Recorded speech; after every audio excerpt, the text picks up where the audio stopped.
नमस्कार दोस्तों, मैं विशाल मिश्रा आपके अपने चैनल करते हैं कुछ बात में आपका स्वागत करता हूं। आज आपने थंबनेल तो देखा ही होगा कि सच सच बताइए, इस बार क्या फिर से वही काम जो इतने वर्षों से कर रहे हैं वही होने वाला है। थंबनेल तो आपने देख लिया होगा। एक्चुअली बात इसलिए ये बात सामने आई है या दिमाग में ये बात आई कि क्या भारत में या राज्यों में कोई विपक्ष रहेगा कि नहीं रहेगा, क्योंकि विपक्ष का रहना बहुत ज़रूरी है।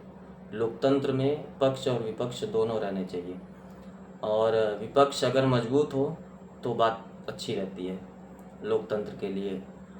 तो हम चाहते हैं कि कांग्रेस जैसी बड़ी पार्टी ये विपक्ष की भूमिका में बनी रहे, और बनी रहे तो बनने के लिए तो जीतना पड़ेगा।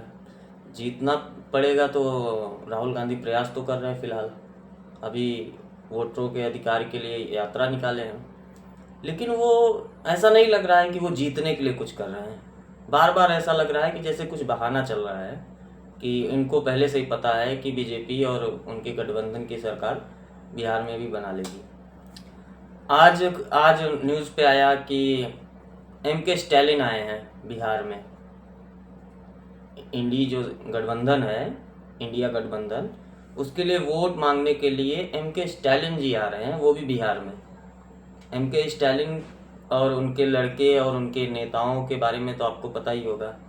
इनको जब मौका मिलता है तो हिंदी भाषी और ख़ास तौर पे बिहारियों की बेइज्जती करने में इनका बहुत ज़्यादा ट्रैक रिकॉर्ड है। ये बस मौका ढूंढते रहते हैं। इनका खुद का मानना है कि हिंदी बोलने वाले जो हैं वो अनपढ़ गंवार होते हैं। खैर, इनके मानने से कुछ नहीं होता है।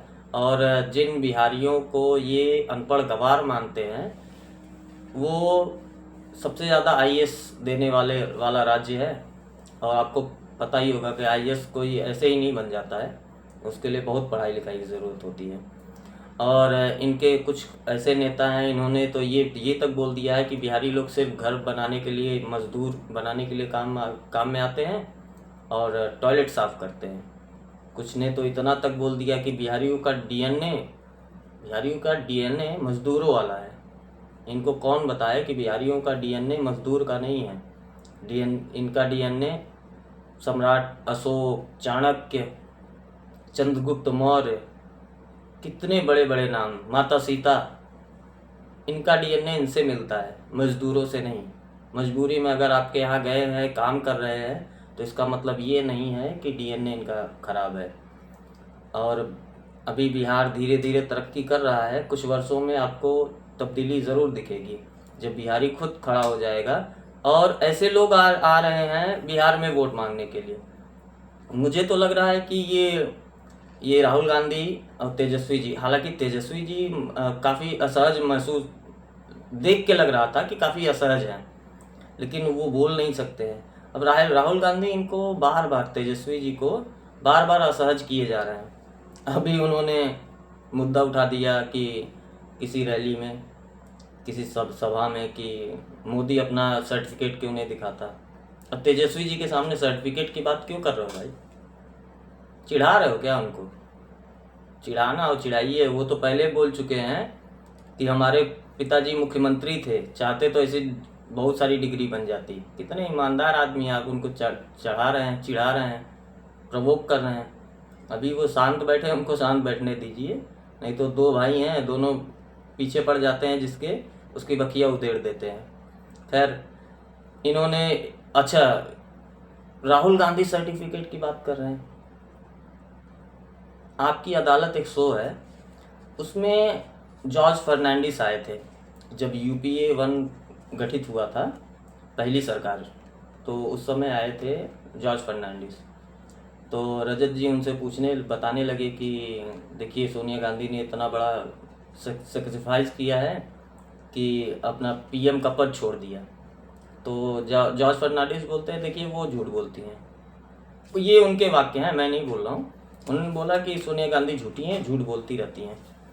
तो उन्होंने बताया कि इलेक्शन से पहले एफिडेविट जो जमा की जाती है एफिडेविट में कुल मिला के ये होता है कि आपके पास कितनी संपत्ति है, कहाँ कहाँ घर है, कितना पैसा है, क्या और कितना आपने पढ़ा लिखा है, एजुकेशनल जो डिग्रीज होती है वो सब ऐड होता है।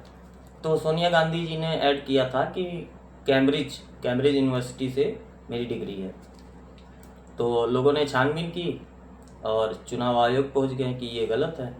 तो सोनिया गांधी के ऑफिस से जवाब आया कि ये टाइपो था, टाइपो एरर, मतलब टाइपिंग में एरर हो गया, पूरा का पूरा सेंटेंस एरर हो जा रहा है।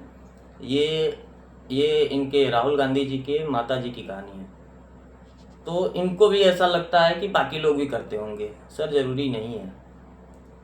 कोई आपके मित्र हैं 9वीं फेल हैं, वो ठोक के बता रहे हैं कि हाँ भाई हम नहीं पढ़े लिखे हैं, तो ज़रूरी नहीं है। और MK स्टैलिन को आप लेके घूम रहे हैं, और बीजेपी के जो इस समय तमिलनाडु के अध्यक्ष हैं और जो पूर्व के तमिलनाडु के अध्यक्ष बीजेपी के अन्नामलाई ने, इन्होंने जो बोला है, इनके पार्टी के लोगों ने सब संकलित करके ट्विटर पे डाल दिया है, एक्स पे, और इनको उधर से प्रवोक कर रहे हैं कि बोलो जाके बिहार में भी वही बात बोलो जो इधर बोले थे। खैर ये लोग इस तरह बातें करते रहेंगे, लेकिन सबसे बड़ी बात ये है कि बिहारियों को नीचा दिखाना बंद करें और उनको चिढ़ाएं तो बिल्कुल ना।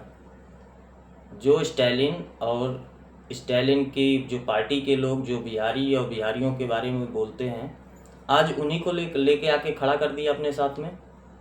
क्या ये आप वामपंथियों को प्रसन्न करना चाहते हैं? करें वामपंथियों को प्रसन्न, वहाँ पे कुछ हैं भी वामपंथी बिहार में, लेकिन अगर आपको जीतना है तो इस तरह की हरकत न करें और बिहारियों को चिढ़ाना बंद करें। आपको बहुत स्टाइलिंग ही प्यारे थे तो इनको भी बुला लिए होते, राज ठाकरे जी को, जो पूछ के बिहारियों को मार रहे हैं। जितनी कसर है पूरी कर दीजिए ना। इस तरह से आप नहीं जीत पाएंगे। अगर आपको जीतना है तो मुद्दे की बात करिए। वोट चोरी बोल रहे हैं, लेकिन जिसका नहीं कटा है सबको पता चलेगा कि नहीं ये सब फर्जी मामला है। और ऐसे ज़्यादातर लोग हैं और जिनका कटा है वो कुछ उनके में खराबी थी, वो कटा है, कटेगा। और वो जिनका कटा है वो वोट आपको मिलता है या किसको मिलता मुझे पता नहीं, लेकिन बीजेपी को तो नहीं मिलता। आपको यही डर है ना कि शायद ये जो 65 लाख वोट कटे हैं वो मुझे मिलते, मतलब आपके गठबंधन को मिलते। बात तो सही है, लेकिन 65 लाख से आप जीतते नहीं। और बहुत सारे मुद्दे हैं। अभी वहाँ पे घूम रहे थे तो इनके पास एक लड़का आया, बोलने लगा कि देखिए मोदी जी यहाँ फैक्ट्री लगा रहे हैं। एकदम जेन्युइन वीडियो है, ये किसी तरह से डायरेक्शन किया गया वीडियो नहीं है। तो उसने बोला, लड़के ने राहुल गांधी जी से कि देखिए मखाना की फैक्ट्री लग रहा है। तो राहुल गांधी जी बीच में टोक दिए, बोले देखो कितना गड़बड़ हो रहा है, आपकी नौकरी चली जाएगी, फैक्ट्री लग जाएगा। तो बोलता है एक फैक्ट्री लगेगी तो हम ही तो काम करेंगे ना, बाहर से कौन आएगा? जो अभी जो बड़े बड़े किसानों के नीचे काम कर रहे हैं, डायरेक्ट हम फैक्ट्री में काम करेंगे, अच्छे वेतन पे काम करेंगे। अच्छे ही वेतन ना मिले भले, लेकिन उनका साल भर के लिए काम तो रहेगा। अभी तो सीजनल होता है, ऐसे ही चल रहा है। और ये वोट चोरी से याद आया कि बिहार में एक महिला पत्रकार घूम के पूछ रही हैं कि बताइए वोट चोरी हो रहा है, मतलब लोगों से जानकारी ले रही हैं, उनके जो बयान है वो दिखा रही हैं। तो महिला पत्रकार ने 2 बुजुर्गों से पूछा जाके, और इसका वीडियो चल रहा है, मैं ऐसी कहानी नहीं बता रहा हूँ। तो 2 बुजुर्ग बैठे हैं, बुजुर्ग मतलब लगभग 70-80 साल के आजू बाजू के हैं। तो उनसे बात करते करते महिला पूछती कि दादा अभी क्या वोट चोरी हो रही है अभी? तो उन्होंने बोला भैया बेटा अभी कहाँ वोट चोरी हो रही है, पहले वोट चोरी होती थी। और दादा ने फ्लो में ये भी बोल दिया कि हम लोग खुद लूटते थे कांग्रेस के लिए, मतलब ये कांग्रेस के कार्यकर्ता थे और दादा खुद लूटते थे। तो ये जो वोट लूटने या वोट चोरी करने का जो पहले चला आ रहा था, वो आप फिर से चलाना चाहते हैं, वो नहीं चल पाएगा। मुद्दों पे ध्यान दें, आप कभी न कभी ज़रूर जीतेंगे। आज के लिए इतना ही, फिर मिलते हैं अगले अंक में। वंदे मातरम।